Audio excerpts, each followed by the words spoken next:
اون HTTP که اول دامنه بود مفهومش چیه؟ خب همونطور که می‌بینید HTTP مخفف هایپر تکست ترانسفر پروتکل، پروتکل انتقال ابرمتن یا فرامتن. یه پروتکلیه که تعریف شده بین سرورها و کلاینت‌ها و مرورگرها، طبق اون سایت‌ها رو باز میکنن. اینو فقط جهت اطلاعات عمومیتون داشته باشید. خب گفتم سرور و کلاینت. حالا اصلا سرور چیه؟ کلاینت چیه؟ ببینید سرور در واقع یک سیستم سخت افزاری و گاهی هم نرم افزاری، اما یه در واقع سیستمی هست، یک سرور برای اینه که بتونه به مشتریهاش سرویس بده. وبسایت ها رو اون سرور قرار میگیرن و افراد وقتی میخوان سایت رو باز بکنن از طریق سرور اطلاعات رو دریافت میکنن. کلاینت کیه؟ کلاینت ممکنه که یک کاربر باشه یا یک برنامه کاربردی باشه که در واقع میتونه لپتاپ باشه، میتونه گوشی موبایل باشه، میتونه یک PC باشه که از سرور اطلاعات رو دریافت میکنه و به شما نمایش میده. پس سرور اون قسمتی هست که در واقع میزبان اطلاعات ماست و از سرویس دهنده است و کاربر اون کسیه که میخواد خدمات رو بگیره. شما وقتی یک وبسایت رو آدرس رو باز میکنید، میزنید باز میشه، شما کلاینتین که دارین اطلاعات رو دریافت میکنید، خدمات رو دریافت میکنید. اون کسی که داره برای شما اطلاعات رو میفرسته سرور. خب هاست چیه؟ ببینید هاست در واقع اون فضایی هست که شما روی فضای اینترنت میگیرید، اجاره میکنید برای اینکه وبسایتتون رو اون قرار بدید. در واقع هاست هم به نوعی روی سروره، اصلا هاست رو سروره، آره، اما مفهومش فرق میکنه. شما یه موقعی نمیرید که سرور اجاره بکنید، میرید هاست اجاره میکنید و سایتتون رو اون هاست قرار میدید. خب دامنه هم که بهتون گفتم آدرسی هست که به کمک اون ما به اون هاست دسترسی پیدا میکنیم و سایتمون رو باز میکنیم. مرورگرها چی هستن؟ مرورگرها یا بروزرها در واقع نرم افزارهایی هستن، برنامه‌های کاربردی هستن که میتونن صفحات وب رو و فایل‌های موجود در اون رو برای ما باز بکنن و به ما نمایش بدن.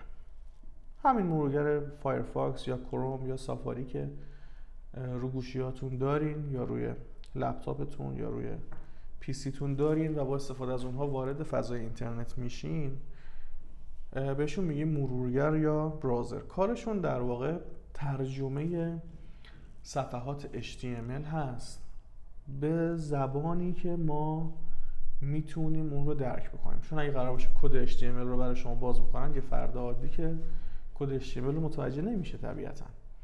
بنابراین مرورگرها میان کدهای HTML رو از سرور دریافت میکنن، ترجمه میکنن به یک زبان قابل فهم و قابل درک برای کاربر. یعنی چی؟ یعنی که شما یه سایت رو باز میکنید، میبینید که یه عکس باز شد، یه متن داره. خب اون کد HTMLش که اونجوری نیست، اون عکس توش دیده نمیشه، اون متن توش دیده نمیشه و در واقع بعد از اینکه مرورگر ترجمه اون فایل رو انجام میده، شما میتونید اون عکس رو ببینید یا اون متن رو مشاهده بکنید. خب این اون بحثی که بهتون گفتم، صفحات داینامیک و استاتیک. صفحات استاتیک صفحه‌ای هستند که اکثر اوقات فقط توشون کد HTML حالا یا CSS هست و به پایگاه داده متصل نیستن، امکان ویرایش سایت یا تغییر محتوا رو به صورت آنلاین ندارن. یعنی حتما باید اون برنامه نویس اون صفحه استاتیک HTML رو دوباره برداره، روش یه سری تغییرات انجام بده و ذخیره‌اش بکنه.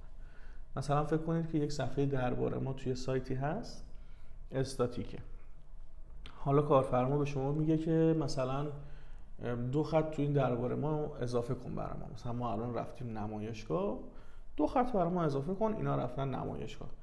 اینجوری نیستش که شما بتونید این رو به خود کاربر بدید که بره ویرایش بکنه، یا اینکه شما نمیتونید برید تو دیتابیس یه متن رو تغییر بدید، تو پایگاه داده تغییر بدید و اون رو سایت اعمال بشه. حتما باید برید دوباره تو کد HTMLش تغییراتتون رو انجام بدین و دوباره اون فایل رو بذارین روی سرور. این صفحات استاتیکن، غیر قابل ویرایش به صورت آنلاین هستن و معمولا برای صفحاتی مثل تماس با ما یا درباره ما که اطلاعاتشون ثابته و تغییری ندارن از اونها استفاده میشه. اما یه سری صفحات داینامیکن یا صفحات پویا.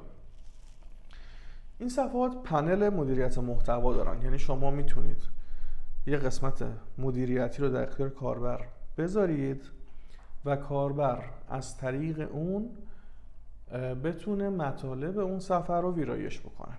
مثلا یه صفحه اخبار تو سایت یا یه صفحه بلاگ میذارید و خود اون شخص میتونه بره حالا اخبار شرکتشون، اخبار سازمانشون رو ثبت بکنه به شکل کاملا هم راحت و در واقع ملموسه. وارد یه صفحه وبی میشن، نام کاربر رمز و بروشون رو میزنن، یه گزینه داره مثلا ثبت خبر جدید، عنوان خبر، متن خبر، عکس، ذخیره و اصلا اون شخص دیگه به کدنویسی کاری نداره.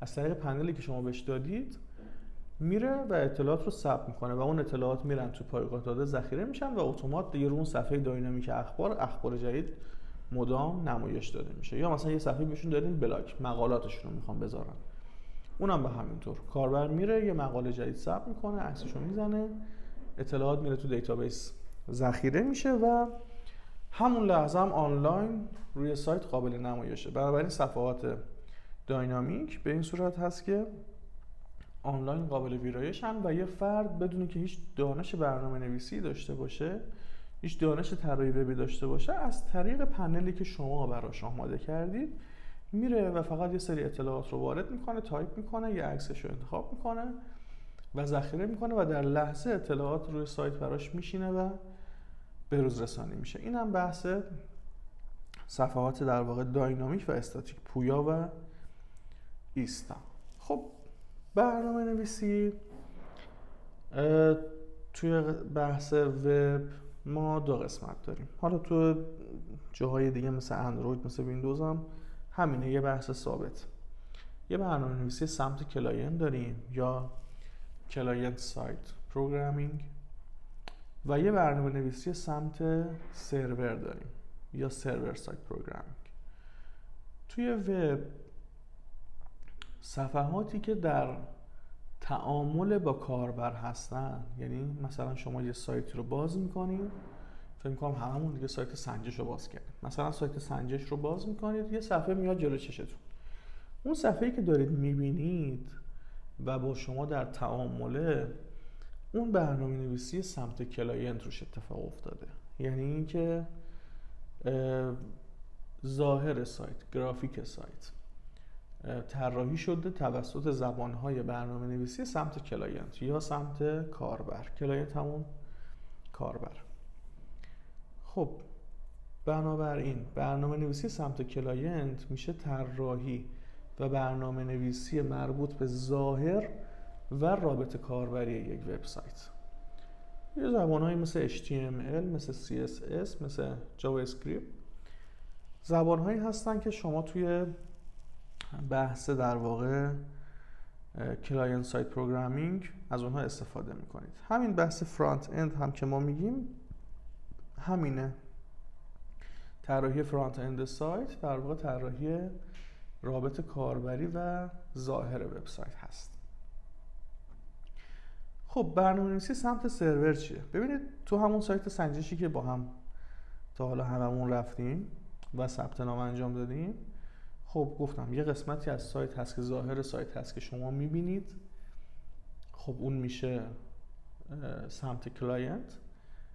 حالا میرفتیم یه در واقع هزینه رو پرداخت میکردیم، یه فرمی رو پر میکردیم، یه دکمه رو میزدیم، ثبت ناممون انجام میشد. وقتی اون دکمه رو میزنیم و ثبت ناممون انجام میشه، میره یه اتفاقاتی سمت سرور میفته. ببینید اون کلاینت، اون چیزی که شما توی مرورگرتون میبینید و ظاهری هست، به اون معنا نمیتونه اطلاعات رو برای شما ذخیره بکنه. یا مثلا وقتی شما یه ثبت نام انجام میدین، اون کاری از دستش بر نمیاد، اون فقط اطلاعات رو از شما میگیره و ارسال میکنه به سرور. روی سرور این اطلاعات پردازش میشن و ذخیره میشن تو دیتابیس. اون برنامه نویسی که داره ذخیره سازی اون اطلاعات، پردازش اون اطلاعات رو انجام میده و تو دیتابیس میریزه، به اون میگن در واقع برنامه نویسی سمت سرور. بعد حالا نتیجه هم برمیگردونه به کلاینت و شما تو سایت میبینید که میزنه مثلا ثبت نام شما با موفقیت انجام شد. این کار برنامه نویسی سمت سروره. خب پس برنامه‌نویسی سمت کلاینت رو هم بهتون گفتم، برنامه‌نویسی سمت سرور رو هم گفتم.